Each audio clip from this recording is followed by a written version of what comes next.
Welcome to the show, Jonathan W. Fields, the Bronx's own, the Playa Chronicles. Welcome to the show, man. How's everything going? Oh man, everything's wonderful out here in Phoenix, man. Nice and sunny. Weather's good, about 78 degrees. No, knowing that East Coast, I know you guys still dealing with a little snow, a little bad weather, but it's great. It's great out here. You don't miss the Bronx at all, don't miss New York? Um, yeah, actually I do. It's my upbringing and I'm a city boy by nature, so I like the nightlife. I love the shopping, the cuisine, of course. Grew up in a multicultural neighborhood, so I've been eating everything from Caribbean food, Cuban, Panama, Puerto Rico. So I'm kind of used to that culture. Diverse. Yeah, it's just the weather. The Yeah, weather is the only thing it's rough at times. that's it, man. And the cost of living, of course, Yeah, that's through the roof too. yeah. Crazy. But how's everything going? How's 2026 been for you so far? It's been amazing, man. I finally got a chance to get this vehicle off the ground. It's the first book of a five-part series. And so far, it's only been out a month, and the response and the reviews have been really good. So I'm also looking at a couple of individuals have touched base with me about possibly converting it into a screenplay, which is really what my ultimate goal was. So just keeping, my fingers crossed on that one, and gonna kind of hang in there with it. Yeah, and you have an early history because I read all about your journey, especially being young and getting into journalism. That was Yeah. something early on for you. So, what was it that attracted you to the journalism lane early on? Um, it probably is directly connected to me as a child. My mother was an educator and a nurse, so she really pushed. Um, she was really into education and being aware and being articulate. Being an African American male, growing up in the 70s, we were still dealing with civil rights issues and stuff like that. So it was really incumbent on me, to present myself and be able to step forward and be um, and just be able to kind of maneuver between different types of worlds and elements and stuff and be comfortable, Hmm. and present myself well, as a young man. So that kind of opened the door to me reading. I developed a real desire to read a lot, as a young man. So I read everything that was a little different than my contemporaries. I really was into science fiction, poetry, um, literature of that nature, particularly going back to Crusader times, and the turn of the century and things like that. So that kind of opened my eyes and opened my mind to, exploring other things. So that's kind of where the origin of the journalism thing came from. No, definitely. And now's another important time that we're going through. That it's another setback. I know it's been dealing with a lot lately with the whole Yeah, everything that's going on in the world right now. It's crazy, and yeah, especially too. I heard that were a really good basketball player, and as well as a part of the Seahawks. You were on the yeah, Seahawks for a little while. yeah. I had a little stint. Had a little stint with them. I tell people, like my kids always say, "Oh, Daddy, you must have made a lot of money." So I said, "No." I said, they don't understand the history, pro sports, and football was kind of at the lower end of the spectrum at that time. Baseball was kind of like the number one sport in America then. Football is nowhere near the way it is now. It's all about entertainment and it's a spectacle now. Then a lot of football players, even the ones that made decent money, they had jobs in the off season. They had to do stuff to supplement the income. My signing bonus was $3,500. So nothing. What I'm saying? But in that time frame, it's nice money to come to a training camp. So yeah, so that was it was I didn't really achieve from it like I would have if I had been the same person today. You know, Mm. my position was tight end. Tight end wasn't really looked on as a glamour position. You did mostly blocking. You did the dirty work. Very rare that any teams incorporate you in any type of offensive scheme. Hmm. That was a trick play, and that was just something that was rarely done. So, wasn't my time, but God opened doors for me to do other things. So, Yeah. How long were you with the team for? 1.5 years. Mm.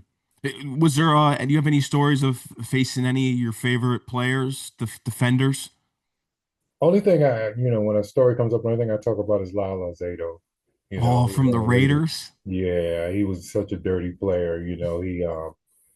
He did a dirty cutback on me, and I put a scar like on my left side of my Oh, forehead. jeez. Yeah, so and we got into a little scuffle, but and what was funny about that is maybe about 3 weeks later we were in Dallas, and there was a party, and he was there. So we was cool. We dapped it up, and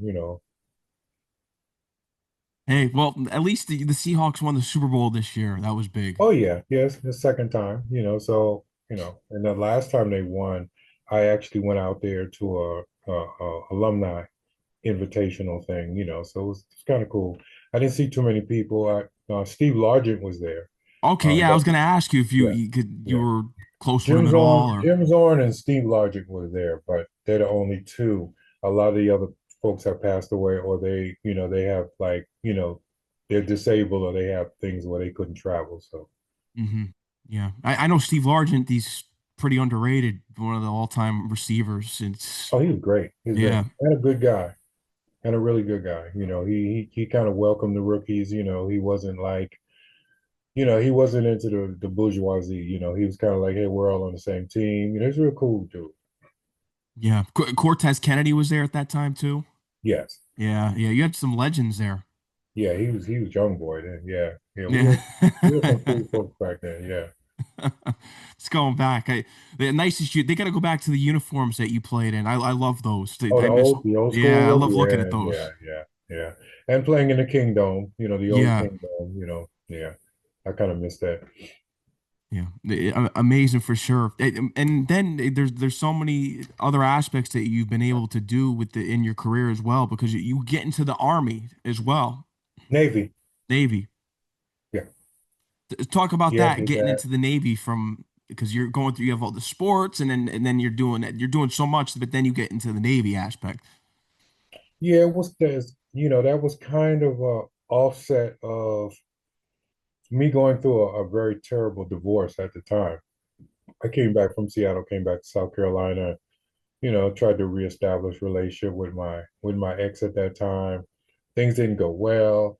I got into a couple of incidents, you know, um, associated with that. With my son was real young then, and there was some things she was dating somebody, and he was trying to reprimand my child, and we got into a thing. He wound up going through a plate glass window at a Bojangles chicken establishment, and I kind of was told, you know, you're either gonna go to jail or you got to get out of town. You got this, so what I'm saying. So I wound up saying, okay, let me see, let me go down to the recruiter and see where I can. I don't want to go to the Army, nah. I don't want to go to the Marine Corps, nah. I want to go to Air Force. No, you're too big. I said, how am I too big? I just come from a camp. I'm in shape. No, you're 6'3.5" and you're 235. You're too big. You don't meet standards. I said, what kind of shit is this? I said, what? I got like 9% body fat, but then they went by height and weight. They didn't go by percentage like they do today. So I didn't meet the standard based on height and weight. So I went to the Navy. Navy said, hey, man, you're a little overweight, but you'll lose the weight in boot camp. We'll bring you in. So Navy was kind of my second choice anyway. I wanted to go somewhere where I kind of get it forward my education, get a little bit, when I did my research, I didn't want, Army and Marine Corps was kind of like, nah. So that's how I wound up going in the Navy. hmm. And thank you for your service. They got to mention that. It's important, especially with all the veterans. It's so important, especially and then now Yeah, it's yeah. it's crazy with everything going on right now. But from there, getting out of the Navy. So when did this all come about? Because I think was it 2015 that you got your own the nails? 20, yeah, around 2015. Actually, the inception of it was 2011, but I didn't really put it into Vogue and the magazine aspect until 2015, 2016. But it had been something I was contemplating for quite a while. Um, Leading up to that, I was doing some stuff in LA, working with fashion and plus size fashion and design. I was also doing red carpet events. I was hosting and interviewing, and that's when I kind of said, I want to kind of step away from this and develop my own periodicals. Either books, magazines, things of that nature. So I wound up starting my first magazine, which was called Ambiance, Uncut Magazine, and it did mostly entertainment. It did fashion. It did small businesses, and I originally started it out focusing on stand-up comedians, and that kind of opened the door for me to do other things in entertainment. I was fortunate enough to be able to rub shoulders with some up and coming comedians at that time, Earthquake, Black Casper, and a whole bunch of other cats. I met Jamie Foxx, and so that kind of opened the door to go to the clubs. And when you go to, if you go to a really hot comedy club, everybody comes there. A lot of times actors come there, because they have people who they know or they have people that they go to laugh with. So that kind of opened the door. I got introduced to people, and one thing led to another, kind of snowball. So I was kind of had my foot, in the doors of entertainment out in Hollywood. Yeah. Something I didn't, something I wasn't aspiring to do. I just kind of fell into it. So. What would you say, because you're working the red carpets? I was going to bring that up. Yvonne was telling me all about it. Who are some of your favorite people that you got to interview, especially icons? Oh my God. Um, the first person that I really, really kind of connected to, like I said, Black Casper and I became really close. He was really blowing up then. And then Donald Coleman, who was on The Walking Dead. He Okay. played one of the characters on The Walking Dead. He was also on The Wire. He played Cuddy on The Wire. Yeah, he's been on So the show. I've interviewed him. Great okay, guy. yeah. So he was the first person, and kind of from that, it went to a whole bunch of other people. It was just crazy. Frida Payne, um, I forgot your again. Like she was one of the Supremes. She passed away not too long ago. Um, Payne was her like Sherry Payne. Okay. Her, um, Donald Glover. I mean, Donald Glover. Um, Danny Glover. I mean, just a whole array of folks. I just happened to be in the right place at the right time, and had a chance to rub shoulders with. So that was really great. Um, I kind of miss it. I haven't done that actively in about 2 years. I've been working on some other things. I kind of took a hiatus so I could just concentrate just on writing. Because that's actually the thing that I desire to do most is do writing. So I had to step away from that. And then I came back temporarily in the workforce. So I was working a full-time job. I was trying to do red cover stuff. I was trying to write. So you know, I You got had to there from balance my a lot out for sure, but writing yeah, is the main thing. yeah, yeah. That's the vision right there.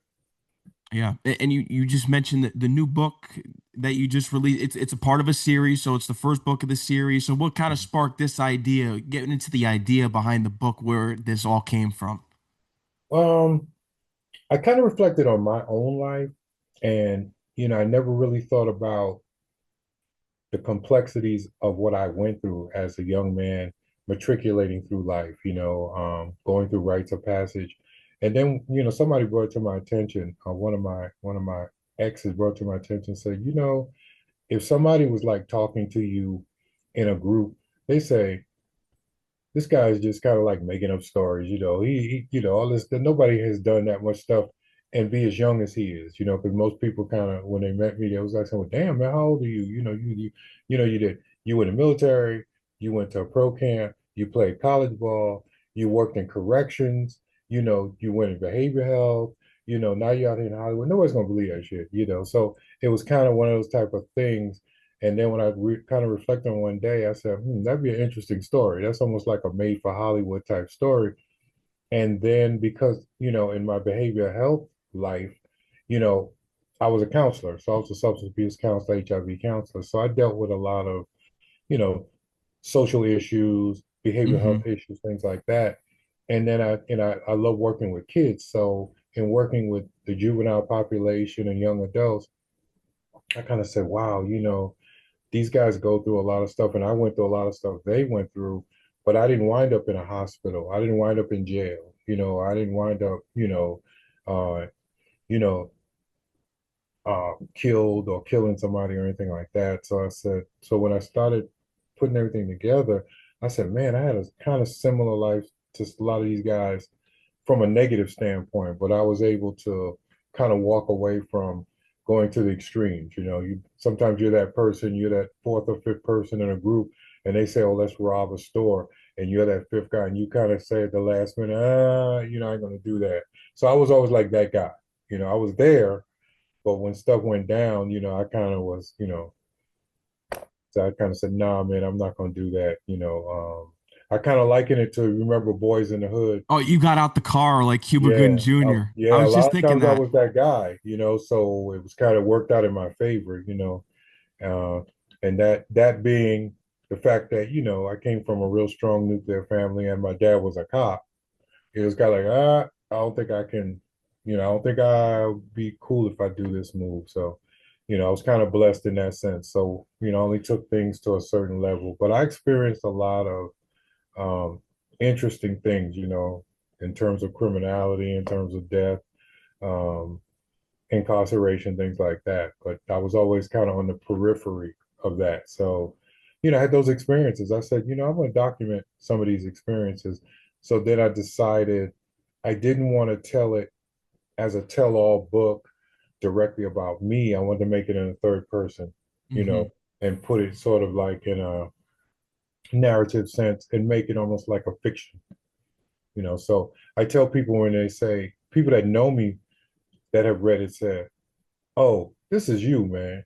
You know, there's other people that would, because they know certain aspects because they've been around a long time, and they say, "Oh, I remember this," you know, and blah blah blah. But then other people read it and say, "Man, he's got an amazing imagination, man. This guy can really write." I said, no.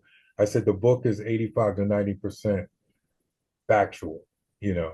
And I said, there's, you know, 10%, you know, you have to embellish a little bit or you have to put a little flavor when you're writing, you know, because you have you know, that ability to do that. But I said, no, you know, book is about 90%, you know, autobiographical, you know. Even some of the things I was reading there too, because something that really spoke out to me is being a chameleon. You got to be able to adapt to different people from all walks of life. It's so important. Absolutely. Yeah. And that developed in my childhood because, you know, even though I was raised in the inner city, I went to school in the suburbs. I went to Catholic school in Yonkers, New York, and then in middle school I went Boston, Massachusetts. I went to Catholic school. So I was exposed to other cultures early in life, you know. So because of that diversity, it changed my way of thinking as well. You Hmm. know, I didn't see life, you know, through a narrow window. I saw it through a prism. You know, I saw different aspects and different flavors and different, you know, textures and things. So that helped me as far as my journey. You know, I didn't look at the world as being flat. So that was really great for me. And I've always been somewhat of a nomadic individual. I love traveling. You know, I've always been that guy that, you know, if I move to another city or go somewhere and people say, "How can you do that? You don't know anybody there." I said, "But that's the whole point. I'll get to know some." You know, I mean, you just have to be a certain type of person to be comfortable with that. 'Cause a lot of people don't like doing what's uncomfortable. They don't like going somewhere where they don't know people or have family. And I've never been constricted to that. So that kind of helped me too in my growth and development. What would you say was because I think that's an important point. What would you say is the most uncomfortable thing that you did in order to get to a successful position? Um, it's been a few things. You know, in my early childhood when I was sent off to Andover, Massachusetts to go to school. That was kind of uncomfortable, you know, because Hmm. at that point I was in middle school. You know, I had peers, you know, I was just really getting into sports and I had to leave the neighborhood and I went in a totally um, white environment that I had never been exposed to before. So that was uncomfortable. But my dad told me, he said, look, I was crying and screaming, and he said, look, go in there and try it. You know, give me 2 weeks. If you don't like it, we'll come back and get you. He said, but give it a chance. And I went up there. I fell in love, or just automatically it was cool. It was like okay. So when they came to visit, when it was open house for the parents, they said, "What do you want to do? You want to go?" I said, "No, I'm good, Dad. I'm good. I'm getting on the football team. I got some friends here. I really get into basketball." So my mother was like, Okay, they didn't expect they came ready to pack my stuff. Said, "Well, he gonna come back." So that kind of, that kind of kicked off, my journey in terms of exploration, as a Yeah. young man. So, but the most uncomfortable thing probably was when I was in the Navy, and in '90, the balloon went up, and then Iraq kicked off, and then it was kind of like, oh, because I was in special forces, I was a corpsman, Hmm. and with the Fleet Marine Force. So, we were kind of like the first people that had to, disembark. So it's kind of like, oh shit, I'm going to war. you know, Yeah. yeah, everything's going real well. I'm playing sports in the military. I'm traveling, meeting women, having a good time going around the world. And all of a sudden it's like, oh, sorry, bud. We need you to go over here and fight. I said, man, that's one of the reasons I joined the Navy, because I figured if I didn't go to the Army or the Marine Corps, I wasn't going, so but it worked out though. I was blessed. By the time I grouped out over there, we were only there about 2 weeks, and then the ceasefire came right back. So that worked out. No, it definitely, Yeah, but that especially was just kind of the, scary. That was kind of like, whoa, this could go either way. So yeah, no, thank God that it didn't, yeah, especially yeah, with, yeah. It was a with blessing. everything going on with Iran now. It's crazy. Yeah. So I know we already, I know it's a little touchy because it's basically that's everyone's talking about it now with the losing 4 soldiers already. Mhm. It's crazy, Yeah. but Yeah. My heart goes out to my comrades over there. I still have some buddies that we communicate from time to time. They retired from the military as well. We talk from time to time, and some of them said, "Man, if I could go back in, I'd go." I said, "Not me. no. I live a good life right now. I'm good." Yeah, no, I appreciate their courage though. It's important, but Yeah, yeah, not everyone wants to go back. no. They did their service, they did their time. Ugh. I came Uh, close. I came close to it when 9/11 came, though. okay. Like patriotism kind of kicked in. I said, "Oh hell no," because I knew some people that passed in the Trade Center. Oh boy. Um, Shout out to them. But I said, "Oh no, we can't do this." So I came close to going back in because they were taking um, ex veterans and reactivating them and stuff. One time it was kind of like a one shot deal. A lot of people went back in because they had different specialties, so they went back in to serve that way. So I really thought about it hard, and somebody talked me out of it. They said, you're gonna do this. I said, man, Yeah. kind of glad I got talked out of that, but yeah. See, you got to share your journey here, get these magazines opened up. So, Yeah, as far as yeah. the magazines go, what are some things that you're looking to expand with the magazines that you've created? Um, right now we have 3 projects coming up. And I'll probably be talking about that probably in another month. The next Michael Jackson movie is coming out, and that's going to be a mega big deal, international deal. And one of the individuals that's behind that, his name is Roberto Noriega. He's a writer, um, uh, entrepreneur, and he's a real close associate with Michael Jackson and Michael Jackson family. So he and I are partnering up, and my next Ambiance magazine is going to be a collector's item edition, just about the movie coming out and background about the Jacksons, each individual, a little dossier on them, and then talking about the legacy of the Jackson family and Michael Jackson. And then the latter part of the magazine will just be an expose highlighting everything leading up to this movie. Why is this movie going to be different than some of the other specials they've done on Michael Jackson and a couple of other movies they've done? This is a totally different project going in a totally different direction, and it's going to be amazing. So I was fortunate enough to, like I said, you asked me about befriending people. I just happened to meet this guy at a musical concert, and we started interfacing and stuff, and we've been connected like since 2021. So I did, you know, I did a special edition insert about him, his background, because he's been with Quincy Jones, he's been with so many prominent, musical people. So I said, oh, let me get him. So I put him on the cover and did an article on him. So we've been friends since then. So he pulls me into little projects and things coming up. So he thought that much of my magazine. He said, "Hey man, I got this coming up with Michael Jackson, and this is opportunity for your magazine to blow up, So, what do you want to do? Of course, I said, hey, let's do it. Of So that's course. what we're working on now. Supposedly that magazine should drop around June because the movie was pushed back. It was supposed to be released in April. They pushed it back, so it's going to come out in June of this year because they're going to Okay. make the first 2 months, um, April and May. They're going to release the movie overseas first, and then they're going to bring it to the United States in June and drop it in the theater. So we want to get this issue out, so we can do, the promotional stuff and get the eyeballs rolling and stuff like that. So we're doing that, and then I'm going to do a special edition for X'treme Nailz Magazine and Ambiance Magazine. And it may or may not be the culmination of those magazines. I've been doing those magazines since 2012. Uh, and the only reason I'm saying it may be is because I want to concentrate solely on novels, So it's kind of hard being an editor, kind of juggling magazines, books.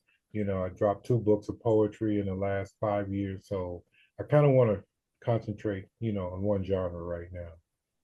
Mhm. And especially with the books, do you have the other ones written? Do you have the other ones as far as concepts? Because I know this is going to be a part of a series. So do you have all those Mhm. written already and you're just looking to drop Yeah, it whenever you yeah, have a all the specific manuscripts are time? done. They just need to be, the publishers just need to put them in the book form, but they're all ready. All done. Yeah. When do you think we're going to get the second one?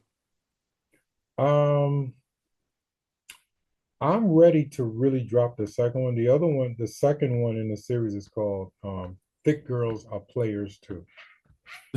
So just marinate on that title for a second, It's really about plus size. It's sort of like a acknowledgement of plus size women, Hmm. you know, culturally, across the board, white, black, Hispanic, you know, and some of the stereotypes that they go through because they're plus size in America, the image of America, the women are supposed to be size 3. And the reality is, that's a very small percentage of women that are actually under size 16. The Hmm. average woman, the average woman in America is a size 18. But everybody thinks everybody's like Barbie dolls, like, the image of California back in the day. And that's not really true. So over the last 15, 20 years, fashion and design has opened its doors and accepted that, and branched out and created fashions and wear and stuff like that to cater to that population because that's a huge population. They were missing money for years. So now they realize, wait a minute, you know, we're catering to all these people that this size, but the average person comes in the store wants to wear Victoria's Secrets, they're not a size 4, you No. know. So I jumped on that early, like about 2009, 2010, and I've been exploring that. So to um to kind of piggyback off the Playa Chronicles from a male aspect, I kind of went to a female aspect and I coupled plus size women with women with the ideology that they can be players just like men can. They can play the same game that we can play, you know. So it's two different concepts merged together. So it's going to be interesting. There's going to be a little guest appearances from the Player Chronicles in there because all the books are going to have some connectivity to them. So that one's going to be nice. Another one is 1-800-PlayerPlayer.com. Again, in my mind, exploring the concept of dating services. The concept of them when they first were developed, they weren't developed as dating services. They were actually designed like Black Planet and I can't think of the other one that was really prominent back in the day. But they were really designed just to kind of help people job search. Hmm. Like you go on there and you network with people to find, an applicable job in your field. But then somebody came up with the idea, oh, we can turn this into like a place where people can match up and meet up. But over the years, it started becoming abused. It started becoming a vehicle, for predation, for pedophiles and stuff like that. Oh yeah. So I decided to tie that in as well, to say, hey, this site started out this way, But now we have these individuals that are using it to lure women or to meet women or, create fantasy images of themselves just to pull, to deceive people and things like that. So that's kind of in that genre too. And then it's going to be Playa Chronicles Part Two, and that's going to be sort of like along the line of the Playa Chronicles, which is a male. This will be more or less the child of Jay, in the book, because of course, if you look through the background of the book, towards the end of the book, Jay passes away. So this is one of his children who's picking up the mantle, but it's a female, so it goes in that direction. So yeah, so we have some interesting ideas, that are gonna drop, and can't wait. And then after that, when I finish that series, then I'm going jumping into science fiction because I Mm. really love science fiction. I got a couple of stories, science fiction. One is sort of the closest thing I can say. It's something between Star Wars and 2001 Space Odyssey type thing, you know.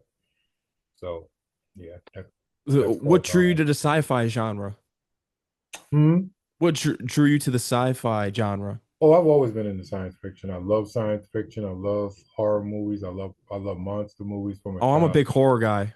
Yeah, I've always been into dinosaurs. That was my go-to toy as a child, little plastic dinosaur. I've always been into that, because I'm a science nerd. So yeah, so that's actually a side of me. If they say what's something about this guy you didn't know, this man, he's just really, into that.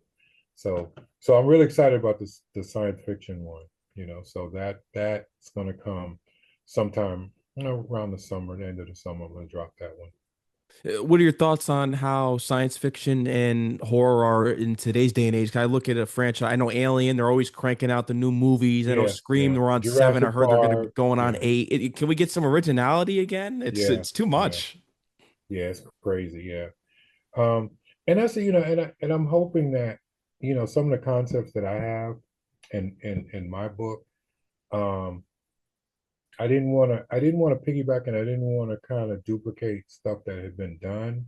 So I kind of went in a whole different direction. So a little bit of the elements from this, okay, we've kind of seen a little bit of this before, but I'm not following the same format of getting to some of those elements. There's not going to be any like my books. I don't really believe in fairy tale endings. Like everybody walks away happy and stuff. I kind of look at real life. That a lot of times, the hero dies. You Hmm. know, a lot of times planets get destroyed. Ain't nobody coming to save it and all that.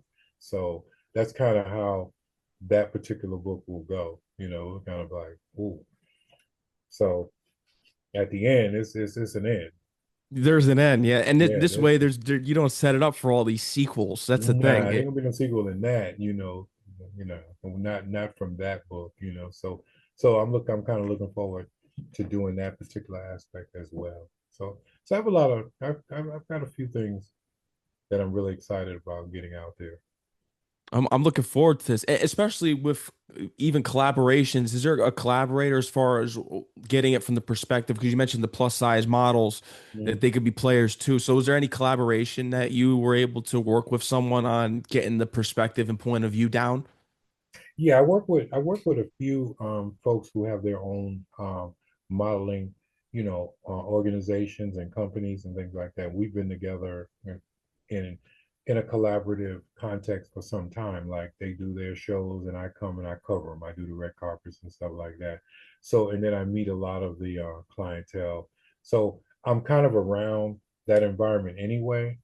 So I kind of know some of the ups and downs that they go through and things like that. So um, that kind of keeps me on the cutting edge of ideology, of how people think, what people are going through, what they went through, because as a male, there's certain things that you can't write about because you're not a woman. Hmm. So you gotta have that input, because I never want to put something out there, particularly when I write for females. I'm real careful because I never want to put something out there where I'm sounding like I'm the ultimate, you know, uh, I'm the ultimate voice in how women think, feel, what they do. You don't ever want to come that way to insult your audience. So, I kind of make it like, you know, I kind of noticed that, or someone mentioned to me that, I don't want to come off because I hate when I see writers do that, like they're the absolute. No, don't do that. If you're talking about women, you got to get some women in there to give you some perspective. And if a woman's talking about men, the same thing. I don't like to see women writing and say, well, all men are dogs. Da da da da. Wait a minute. You did have a father, right? You do have brothers, right? So everybody's not all bad. Don't collectively put us all in the same category. Give some perspective. So that's what I try to do anytime I write something. Mhm. You mentioned the dogs comment. How do you feel about the perspective of social media? Because I feel as though social media is only showing us that aspect of it where we may not see that it's not all that to where everyone's dogs in the dating Yeah. space, especially. Well, it's interesting you say that because I was having that conversation with somebody the other day. Social media, particularly, man, today, when podcasting and social media and all that stuff blew up, it was the best thing since sliced bread in terms of people being able to use that vehicle to, to create streams of income, and visibility, and open doors and things like that. But now you go on YouTube, it's 5,700 people basically saying the same thing. They're just piggybacking off each other. Now the big thing is bashing, you know, and dragging people through the mud and all that kind of stuff. And that's the part of social media I don't like. When social Hmm. media kind of started, there was a lot of things like TED Talk. It was like a lot of educational stuff, where you were learning positivity, you were learning how to make yourself a better person, you were learning how to um, increase your IQ. You learn how to do languages. You're learning about other countries, things like that. But then somebody jumped on this. There's a term they use for it now, where everybody's bashing everybody, and everybody's putting out the worst possible image of another person, and that's what sells now. That's Hmm. unfortunately people really eating that up because all the foot traffic, and all these likes and stuff people getting is because they're saying trash about somebody else. That part I don't like. No, I So I agree try to, with you. It's yeah, it's ridiculous. yeah, I try to stay away from those particular pockets. Now, some of them I do like. I do look at, you know, I do look at Club Shay Shay from time to time. Okay. I look at something. I look at, there's some of them I do like. They are amusing as hell.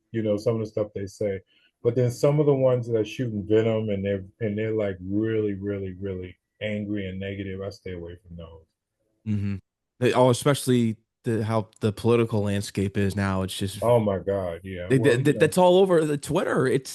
yeah. It's crazy how divided everyone is now. What's really crazy is people don't understand, and I learned this early in life, the political landscape through media. Certain factions control the media. They Hmm. they tell media, we want you to promote this. And you have certain networks that are pro-Democrat, and pro-conservative, and like it's just crazy. Like you could tell when you listen to certain news agencies, you could tell which one is pro-Trump, and you can tell which one is liberal, Hmm. and all those things are controlled. So I try to tell people don't get too caught up on the stuff that you're looking at on the news because it's designed to control how we think, how we feel, what we purchase. And you got to be careful with that because I know a lot of people say, "Oh man, the news says such and such," and they run with it. So that's the only thing I don't like about media. It's controlled by other factions who want to control how we think and what we purchase and things like that. And especially everything turning into a monopoly with Netflix and all this Oh stuff yeah. now. It's Oh yeah, crazy. they're doing movies now. That was the funniest thing to me when they first started producing and doing their own movies. I said, "Damn, they're gonna put MGM and all them out of business." I said, "They doing movies, and that's what they're doing, really." Now that you can go online and see that kind of stuff. Because I was telling my wife one day, I said, you don't remember when you used to go to Redbox and get movies, and I said before that, what's the other place? Blockbuster. yeah, he's going to Blockbuster. That was like a big thing. And now, now that you can go online and Netflix on, they put them out of business. You don't even see a Blockbuster anymore. No. I can't remember the last time I saw a Redbox. They put them out of business. Yeah. You know, so and now AI is doing the same thing. AI is putting stuff out of business too. So I mean, evolution is an interesting thing, in our society, how things, because I'm a lot older than a lot of people, and I remember when a TV had antennas on it. Oh, the rabbit ears. My kids think that's the funniest thing in the world, and they're grown. They think, I said, Dad, did you have one? Like we'll watch a movie and they'll show, it's like an old movie or something. That's your TV, and I'll start laughing or something. They said, "What you laughing at, pops?" And I said, "No, dude, you have to stand up there and hold it, and turn it a certain way." And they were saying, "Did you used to do that?" I said, "Hell yeah!" I said, "My dad told me like turn that thing, and if I walk away, he said, oh, go back over there again." He said, "Are you serious?" I said, "Yeah."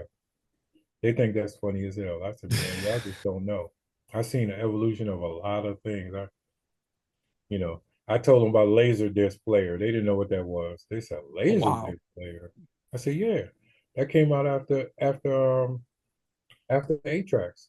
I was in the military. I was overseas. The first one that came out overseas, and it was about $800. It was a laser disc, but it went out of business because the laser disc was the size of an album, Hmm. and they didn't make that many. No. There's only like 4 or 5 different movies you could get with it. It just went out. It just didn't work. It went out of business. And then they went to cassettes. And then they went to CDs. I said I went through all that evolution. Record players and all that. So they think I'm a dinosaur. I said, well, it's cool. I said the dinosaurs died out, but I'm still here. So See, I think it's also important because I saw someone online speaking about it. Is that physical media is still important because we look at all these movies that are on these streaming services, especially even with Netflix, yeah, they may not have the movie that you want to see. So it's still important to have some physical media. that's right. That's exactly right. Yeah, you have to preserve that. I mean, media is important, but I think it should be used, to use a cliche, I'd rather see it be used for good than evil. So, It's important, yeah. Positivity, that's the main thing we need more of, especially during these times. It's mhm. highly important that we get that. So, what are some more rollouts with the books? Are you going to be going on some kind of tour with the book, promoting the first book here? um, Yvonne was telling me she had set up a tour for June. I mean, I'm sorry, a book signing for June back at home. It's going to be in New York, and we're going to do it in Manhattan. So Ooh, I'm excited about that. She said when she first asked me, she said, "Where do you want to do your first signing?" I said, "Ideally, I would like to do it at home." I said, my biggest followers, and strongest supporters really are in California because that's hmm, kind of where I kicked off, the red carpet and stuff. But I said it would mean a lot to me to go back home and do it, because I'm from the Bronx and, I'd have some following there. But so she said, well, I'm from Bronx too. So we can do it in New York. I said, well, let's do it. So yeah, so I'm excited about going home and doing that. It's going to be a big deal for me. hmm. I still have family there too. So, and the rest of my family is spread out between Philadelphia, North Carolina, Delaware, and Jersey. So they'll be able to come up to that too as well. So that'll be great. All my It's kids. local. Mhm. It's more local. And you went to college out in North Carolina. Yeah, went to North Carolina Central. Hmm. I'm surprised because you were such a great basketball player that you didn't try going. Did you try going pro to? No, I tried to do basketball um in Division 1. The problem with me was I wanted to get out of New York. If I stayed in New York, I could have went to NYU. I could have went to Fordham. I could have been to a lot of Division 1 programs who knew me, you know, locally. Because at that time in the 70s, it's not like it is today where you can know who's a great player in Northern California and you can be in New York. It wasn't like that then. Everything was regional and everything was local. So you had stars that people on the other side of the country didn't even know existed, Hmm. and scouting wasn't as good as it is now. So everyone knew me in the tri-state area in Jersey, New York, and Washington D.C. Because of the all-star teams that I played on in high school.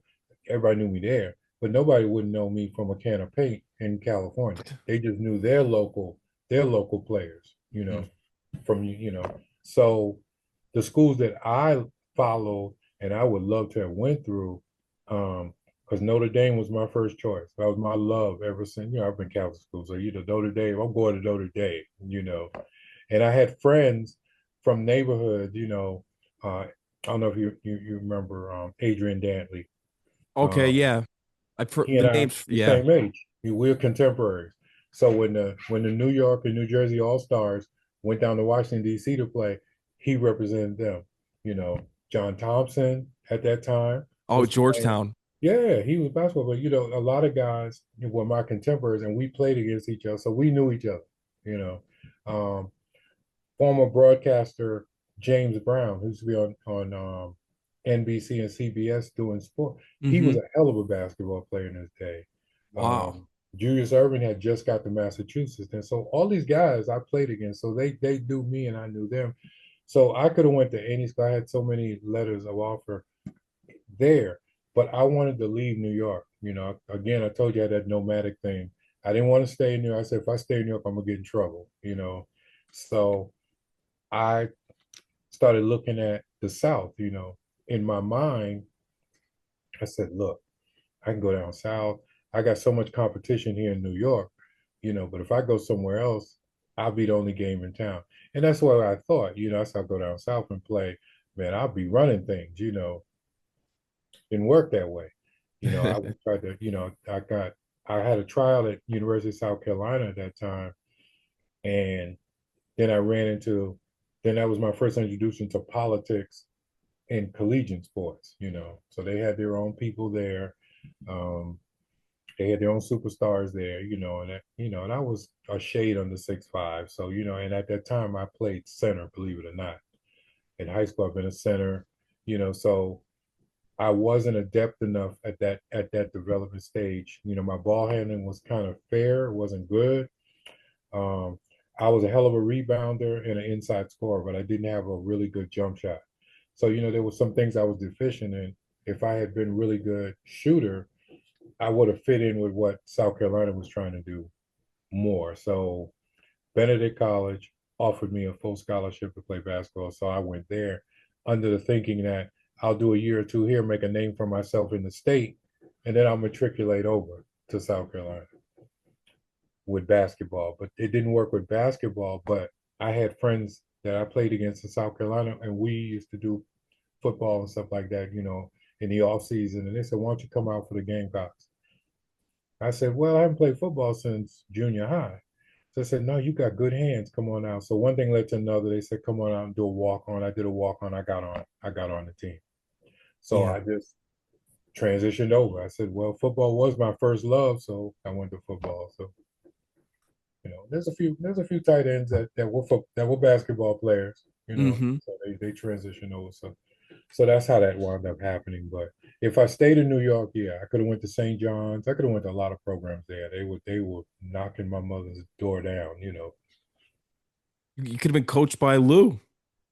Yeah, Conoseca, he was there then.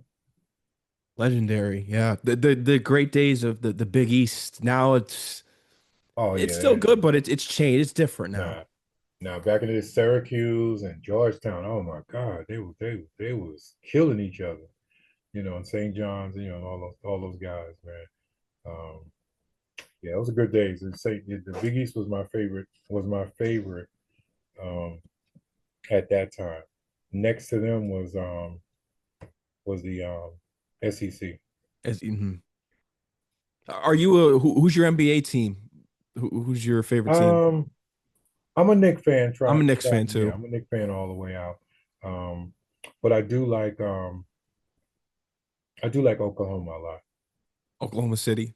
Yeah, I do like them a lot. I like the way they play. What is your thoughts? Because I'm a big Nick fan as well. Because Mhm. I noticed that everyone, because I'm a big Ewing guy, obviously. Because I Oh mean, yeah, I hell didn't yeah, get to see him play because I'm yeah. so young still. I'm only Hmm. 25. But Hmm. to me, when I look at him and what he put New York on his back, everyone always criticizes him. Oh, he's not a top center. I see so much hate towards Ewing. Wouldn't you Yeah. agree? He should be mentioned with the greats. Ewing's legacy, and I seen the Ewing from day one. When he was in Massachusetts and he was playing in high school, I had a chance to see him then, and then I saw him in a tournament in New York before he went to Georgetown, and I had said, "This guy, man," because he always had a jump shot. He just didn't show it at Georgetown, but he always could score. Um, he went to Georgetown, and I never forget the first game he played. And everything that came to the basket, he threw it away. Everything. He got goaltends on purpose just to intimidate. He just said, I don't care. He was just going, and the whole team was demoralized. I can't remember. I think they played Missouri State or something. They were just so demoralized. They refused to go to the basket. Everybody was throwing up jump shots. It was the funniest thing in the world. Then the next thing that he did that I knew he was going to be the man. Now at that time, Ralph Sampson was at Virginia, Mm-hmm. and Ralph, Ralph like 7'1". The Ralph was like unusually talented to be as tall and agile to be as tall as he was. And they played the game, what was called the game of the century at that time. And those two squared off. I said, damn, man, when they get to the NBA, man, I mean, they were just posting each other up, and that was the old basketball. You get physical, man. They was locking arms, and they did this one. I had this Sports Illustrated for a long time. The cover, it was a cover of Ewing and Ralph, like posting each other backed up. That's just a beautiful picture, man. That game was a hell of a game. But Ewing, Dolan, who runs the team now, I don't like him. I He's don't ass. either. He's ass. You know, he doesn't respect the older players. You know, he doesn't Like give them their Oakley. due. He does. Yeah, he doesn't give them their due. He's.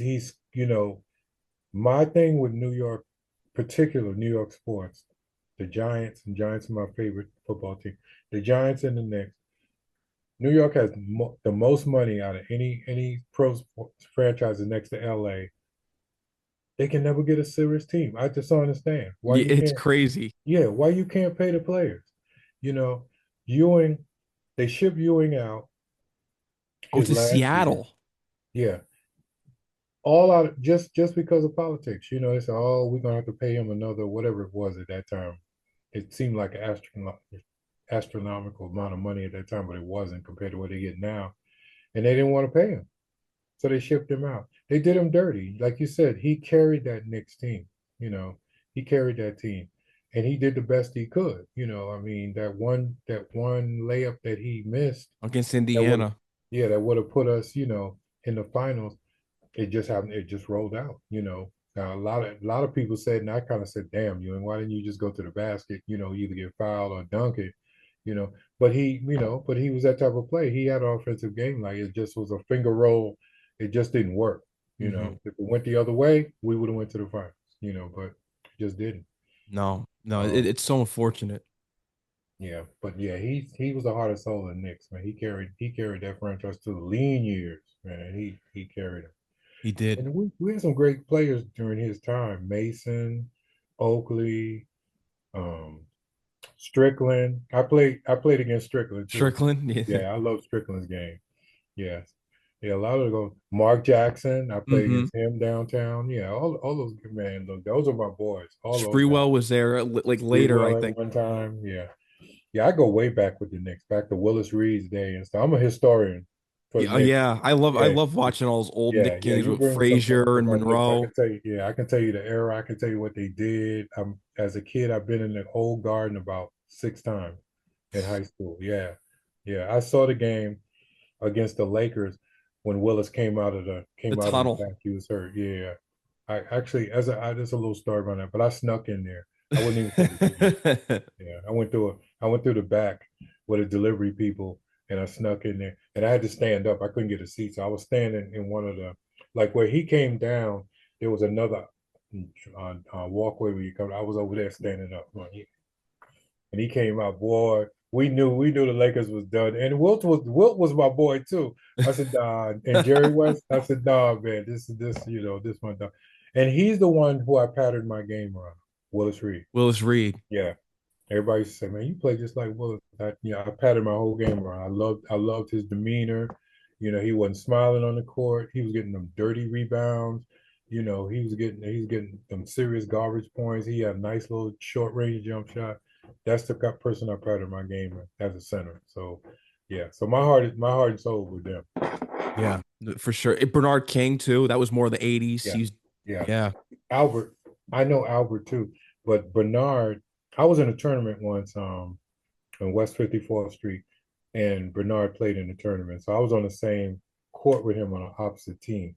They blew us out. The team he had, yeah, they blew us out. Man, they had a serious squad.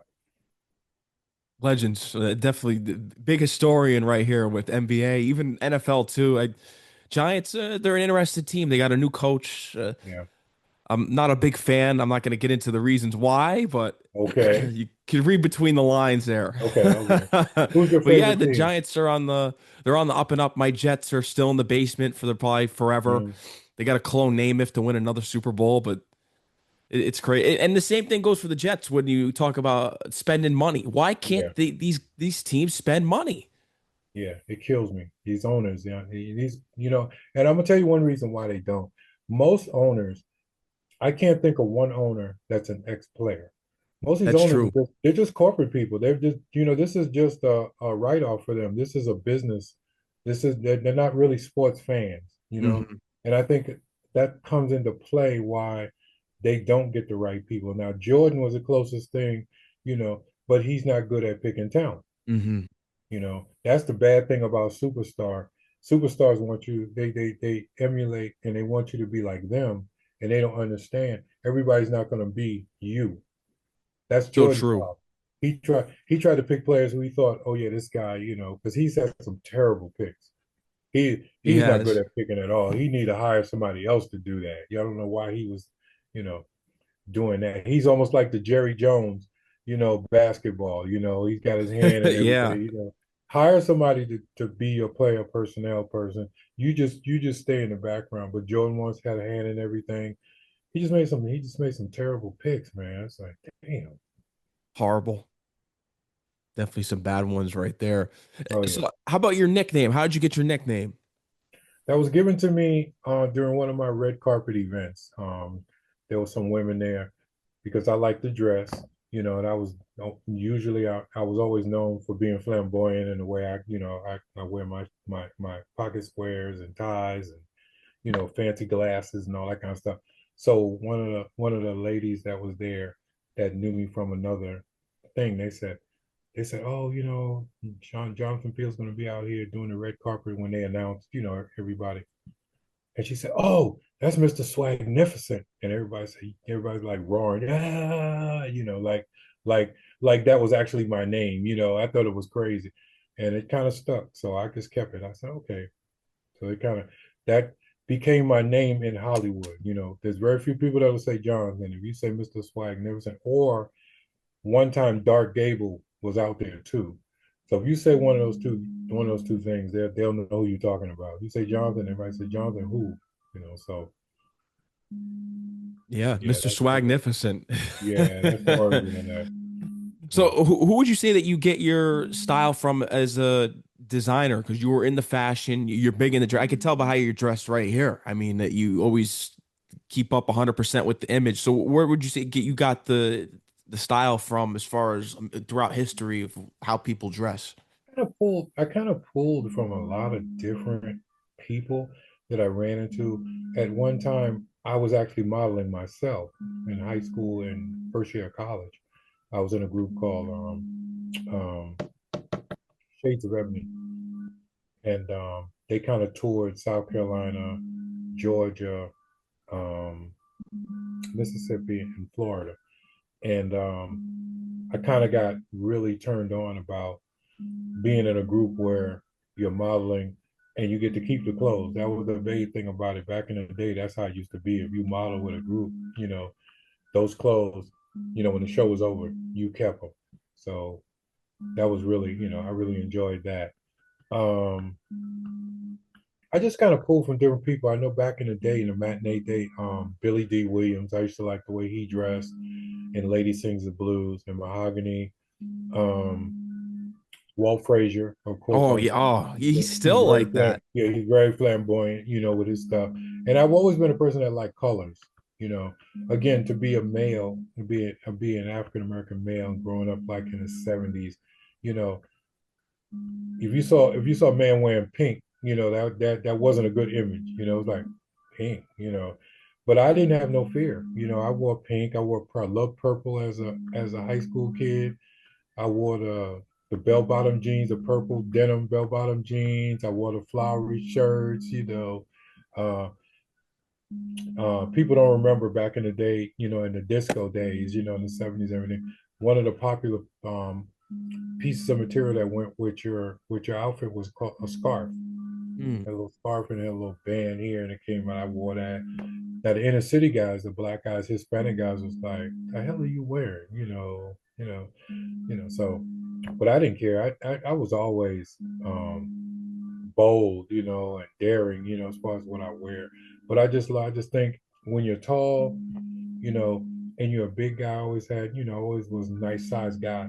I always felt that you had to go one step beyond, to make yourself presentable.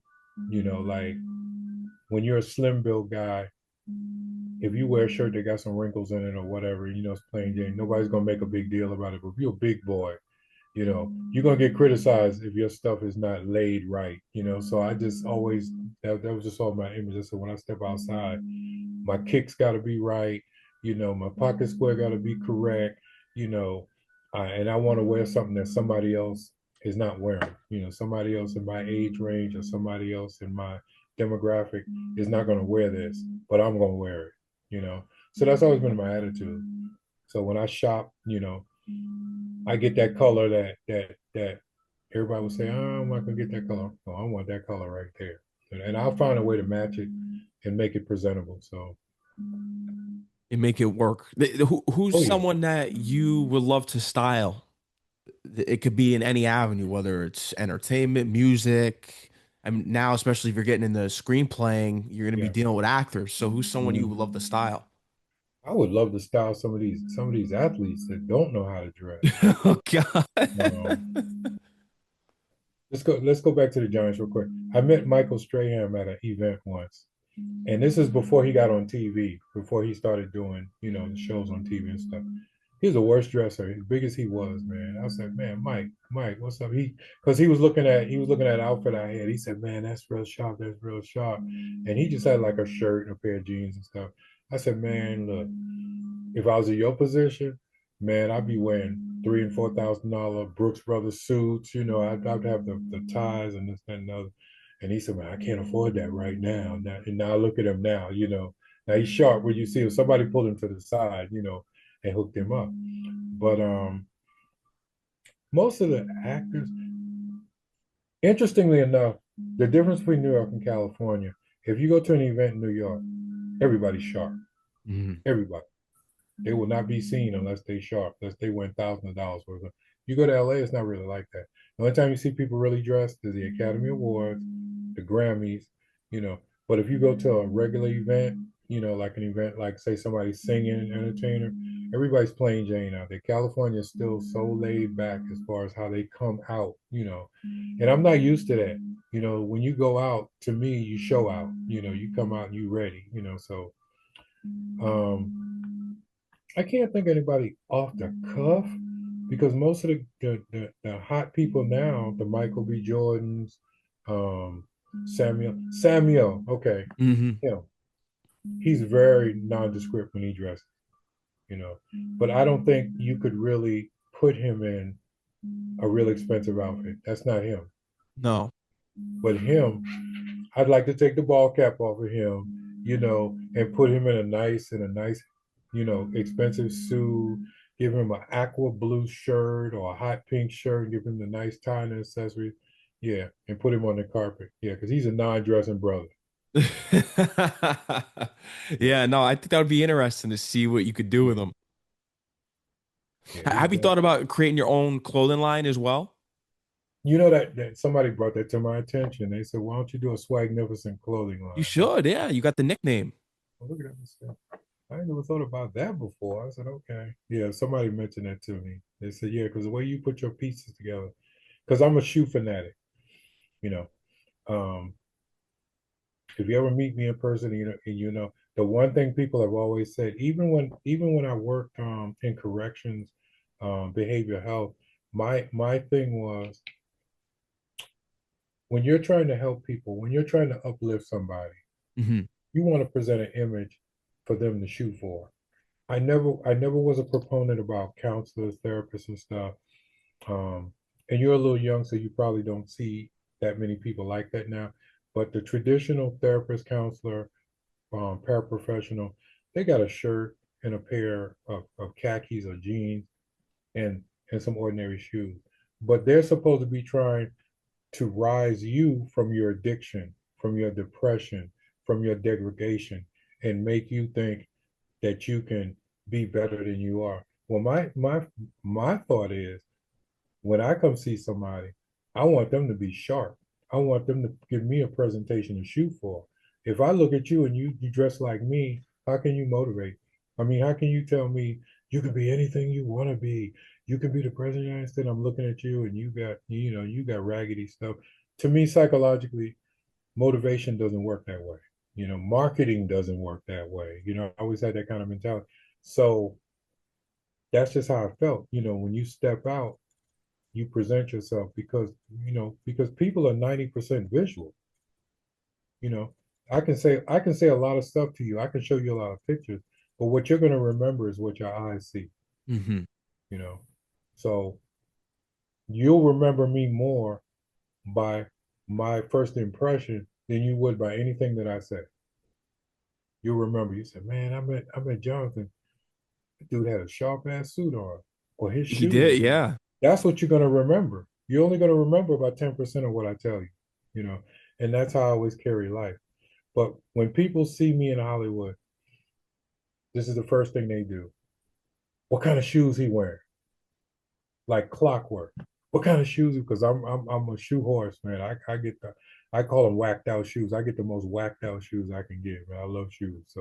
So that's what first they look at. They say, "Oh, what kind of shoes he got?" So The big shoe guy. We got to get that swagnificent shoe line going too. oh man, they're not ready for that.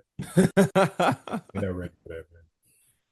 Oh, well, Jonathan, is there anything else you want to let the audience know, the listeners know, your fans, anything else that we didn't cover here about the book? Anything else that you have upcoming?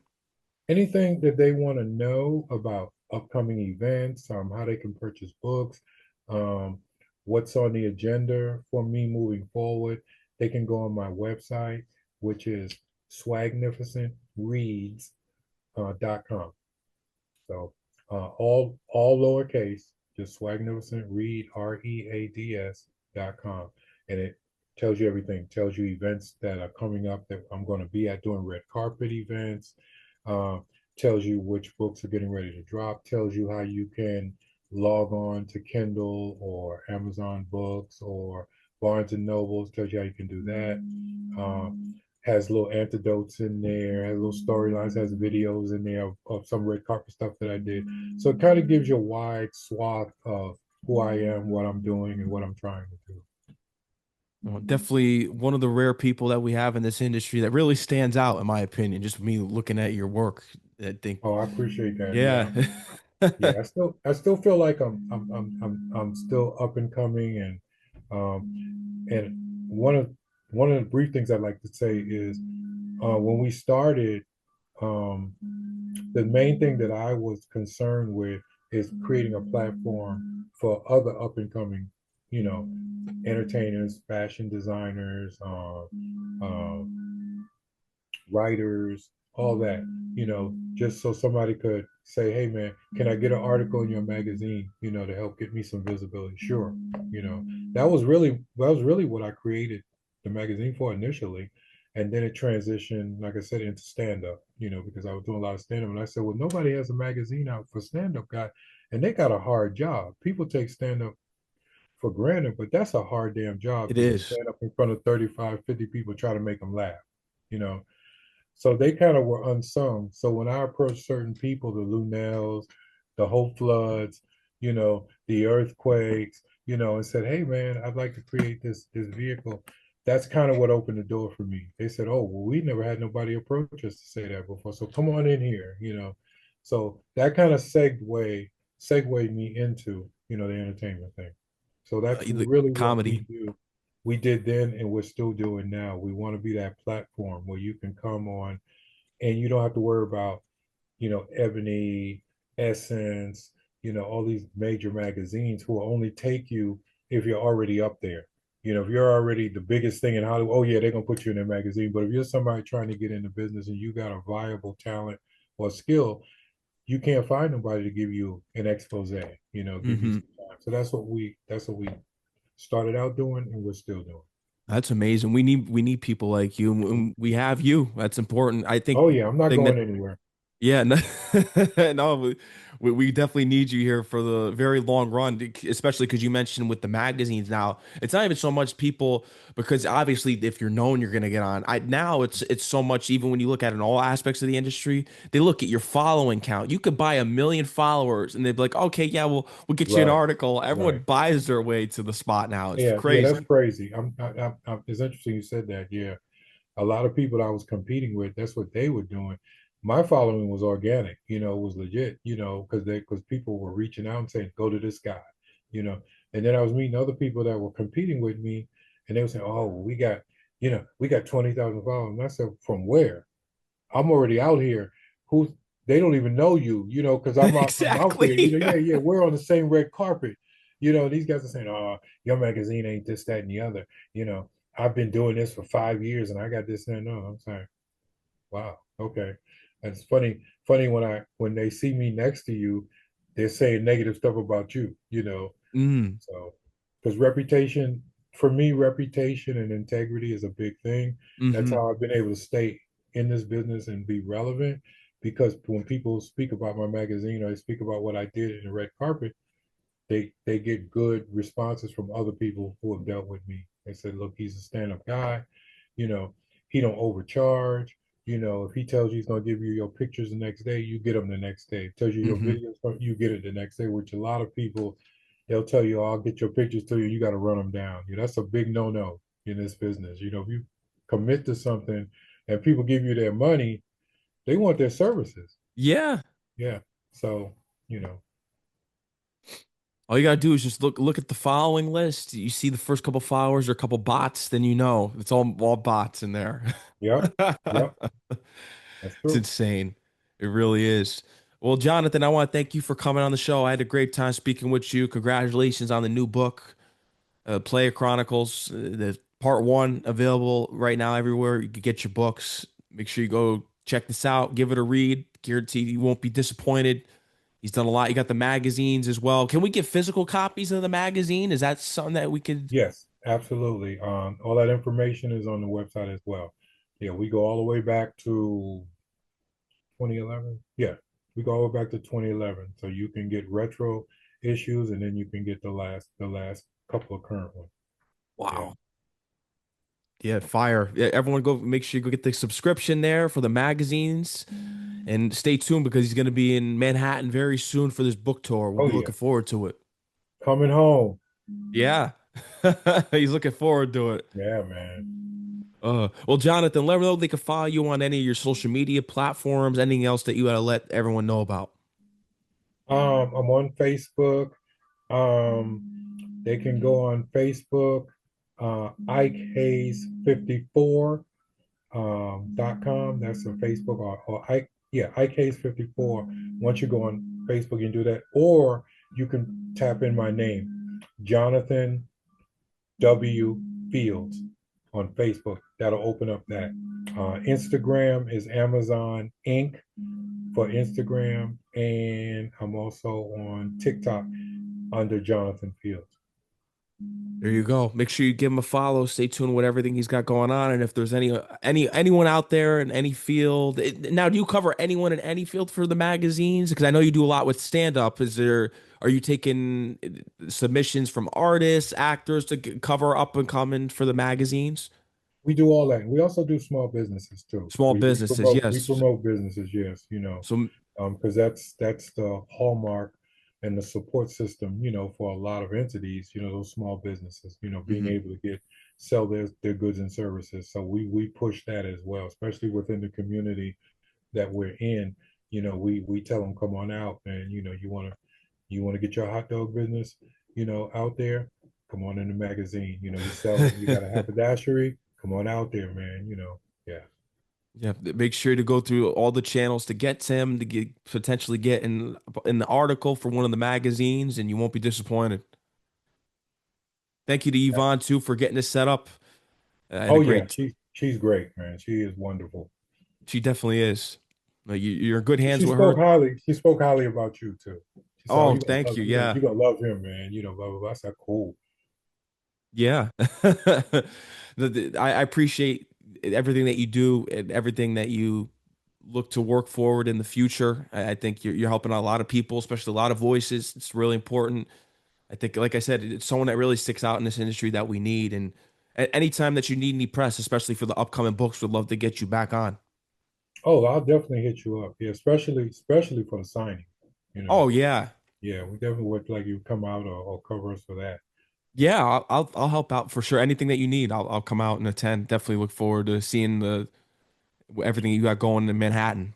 Yeah, and when I drop Thick Girls Are Players too, I'll make sure she hits you up for that. Yeah. You'll love that one because that one has a lot of comedic stuff in it as well. Some of the little crazy stuff that people do, man. No, I was impressed just with reading it and just because I was surprised when reading because it was so the writing was so great and just you weren't expecting it when you read it on the page, especially with the Yeah, getting laid part, the getting paid, and I yeah. was It's like, this great. guy could really put together some words here. Yeah, I have a vivid imagination, and like I said, I owe it to my mom as far as the articulation part because she made sure she said, "I want you every day to open up, a dictionary. I Hmm. want you every day to learn a new word. I want you to understand context because a lot of people use big words and it's not in the right context. Then they don't know what they're talking about. So she said it's very clear that if you use a word, it's in the proper context and you understand." What that word means and the different variations of that term and word. So That is important. A lot of people yeah, like to use big words to make them sound like they're important and they come off foolish. yeah, yeah. Stephen A. Smith, Oh God. that, Oh. that's a whole different. I like him in terms of the representation that he did to make the debate system what it is. But sometimes I just think he speaks just to draw attention to himself. Just to make himself look like he's the smartest guy in the room. And he's not always the smartest guy in the room. No.